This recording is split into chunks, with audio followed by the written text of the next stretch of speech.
Thiruvithamkoor Devaswom board president സ്ഥാനത്ത് നിന്ന് PS പ്രശാന്തിനെ മാറ്റും. സ്വർണ്ണപ്പാളി വിവാദത്തെ തുടർന്ന് ബോർഡിന്റെ കാലാവധി പുതുക്കി നൽകേണ്ടെന്നാണ് സർക്കാർ തീരുമാനം. പുതിയ പ്രസിഡന്റിനെ നാളെ CPM സംസ്ഥാന സെക്രട്ടേറിയറ്റ് തീരുമാനിക്കും. ഹരിപ്പാട് മുൻ MLA TK ദേവകുമാറിനെ പ്രസിഡന്റായി പരിഗണിക്കാനാണ് സാധ്യത.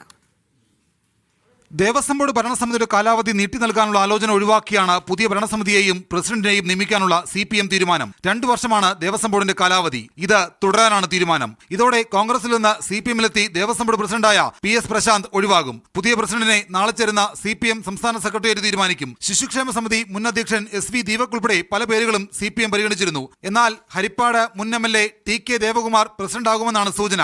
വിളപ്പിൽ രാധാകൃഷ്ണൻ CPI പ്രതിനിധിയായി ദേവസ്വം ബോർഡ് അംഗമാകും. സ്വർണ്ണപ്പാളി വിവാദം നിലനിൽക്കെ നിലവിലെ ബോർഡിന്റെ കാലാവധി നീട്ടാൻ ഓർഡിനൻസ് കൊണ്ടുവന്നാലും ഗവർണർ ഒപ്പിടില്ലെന്നതും തീരുമാനത്തിന് പിന്നിലുണ്ട്. തദ്ദേശ നിയമസഭാ തെരഞ്ഞെടുപ്പുകൾ അടുത്തിരിക്കെ കാലാവധി നീട്ടി നൽകി മറ്റൊരു വിവാദത്തിന് ഇട നൽകേണ്ട എന്നാണ് CPM തീരുമാനം. മീഡിയ 1 തിരുവനന്തപുരം.